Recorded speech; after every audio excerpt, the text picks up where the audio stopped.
The fullback, Nick Harris, is back. The Browns and the Seahawks have made a trade, sending Nick Harris and a 2026 7th-round draft pick to Cleveland for a 2026 6th-round draft pick. So basically, a meaningless day 3 pick swap to kind of help the Browns out and return their old center slash fullback, Nick Harris. The Seahawks maybe doing the Browns a little bit of a solid or a favor here, since Cleveland is in a little bit of a pinch at the backup center position. But Nick Harris, the fullback, is back. When I saw this trade, I was pretty excited just because he gave a lot of good memories and moments last year as a center, filling that fullback role. But for the Browns to pick up some quality offensive line depth after losing Luke Wypler to a fractured ankle in preseason week 1, and then Brian Allen, the original backup center, to an injury during training camp a few weeks ago, you could tell that Andrew Berry was going to go after a center of some sorts in free agency or via trade for a familiar face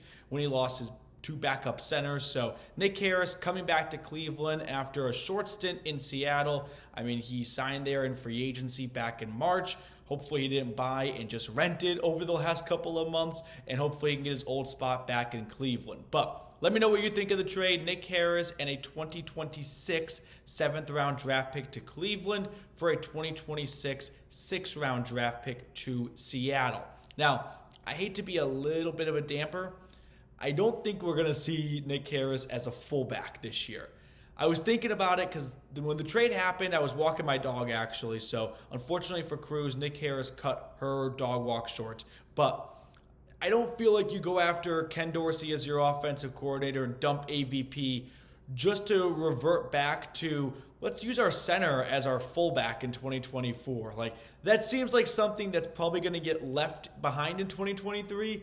Maybe they bring him out for goal line packages and things like that, 3rd and goal from the 1-yard line, where you want to get as many big bodies that can move quickly on the field as possible. But I don't think we're going to see Nick Harris getting put in motion like we saw at times last year from your own 25-yard line. All signs point to the Browns using a little bit more of a spread offense, getting an extra receiver on the field, maximizing Deshaun Watson as a passer.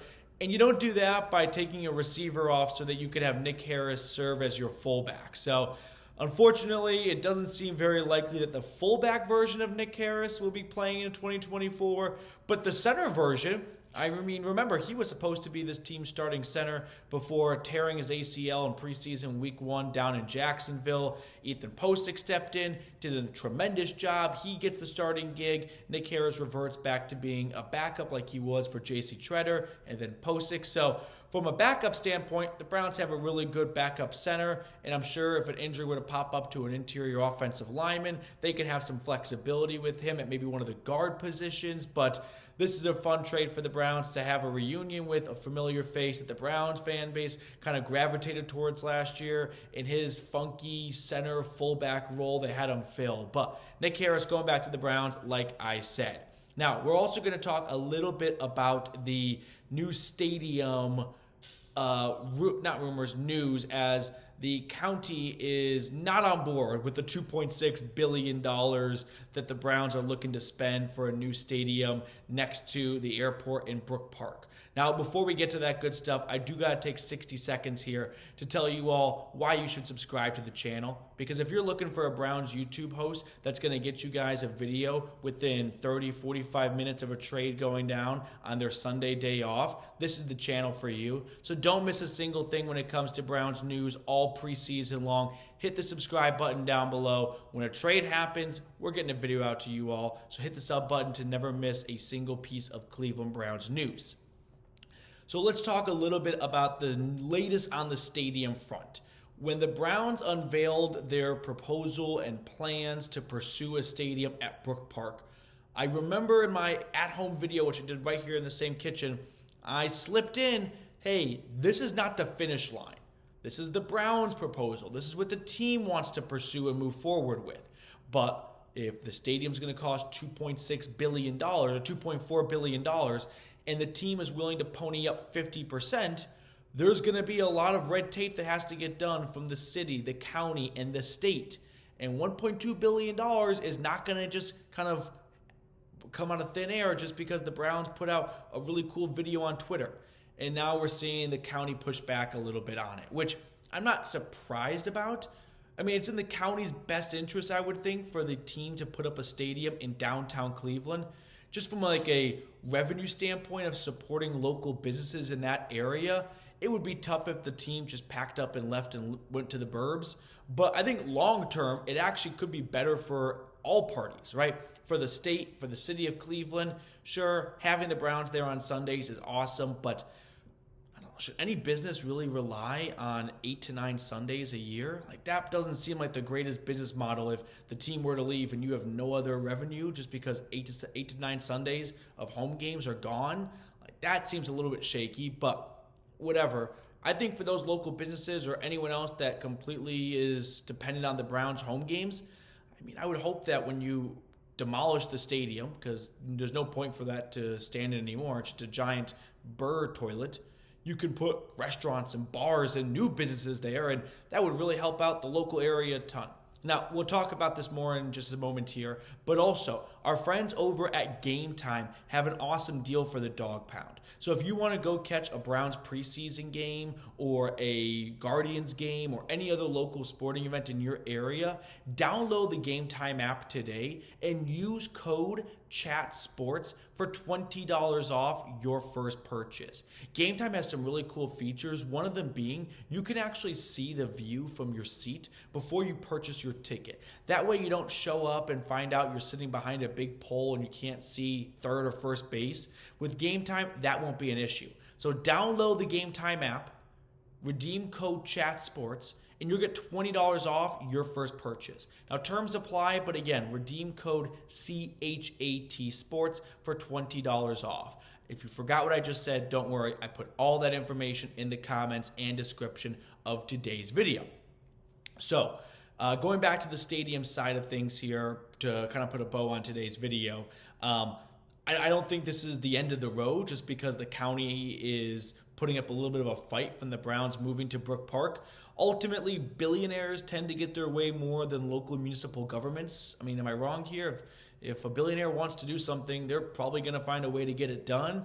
But this is definitely the latest hurdle in the Browns moving, which, listen, I was team build a dome, stay where you are and play outdoors. That's AFC North football. And I made a 180 when the Saints came into town, beat the Browns, and knocked them out of the playoff race 2 years ago. If you're going to lose to Southern teams at home in December when it's minus 20 degrees, what advantage are we talking about here? And I'm not interested in anyone saying, no, that's the way it's always been. Has it worked? Has playing outdoors for the Browns next to the lake brought a ton of success? No. Screw those traditions. Those traditions have gotten you 0-17 games. No. Out with those traditions. Those traditions suck. Time to get some new ones. Ones that result in winning. Or do you just want to forever be known as like, that's the factory of sadness? Gotta keep it there because it's a cool name. No. I don't know why anyone would be in support of keeping the current status quo just because it's always been that way. You can raise some good points about the taxpayer dollar and how far that's going to go to pay for this. And I understand season ticket holders maybe not being on board with the move because where do you think the Browns are going to recover their $1.2 billion from? They're going to jack up season ticket license. So I get those arguments. But I think what's best for the Northeast Ohio area and the team and the players and the fan base is a nice big dome stadium across from the airport. It'll be an incredible campus. There'll be way more events there year-round than there currently is at the Browns Stadium, which, by the way, was hastily built to get done for 1999. It's fallen apart. It's a bottom 5 stadium in football. Let's build a mecca. Let's build an awesome stadium with a little bit of space 15 minutes away from downtown. Okay, that's going to do it for us on our video today. Once again, Nick Harris traded from the Seattle Seahawks back to the Cleveland Browns for a late day 3 pick swap. It's meaningless. Maybe one day down the road, Seattle will need a favor and they can call up the Browns and go, hey, remember when we did that solid that one time? We're going to need a little bit of help at this position of need for ourselves. So Ethan Posick and Nick Harris are back for another year of the center 1, center 2 combo. And As fun as it is to see the fullback return, I don't think you should anticipate him playing fullback very much this year. If he is, I'm a little concerned about why Ken Dorsey was hired if you plan on just rolling out the same 2023 offense. Okay, that will do it for us on our video today. Enjoy the rest of your Sunday and go Brownies.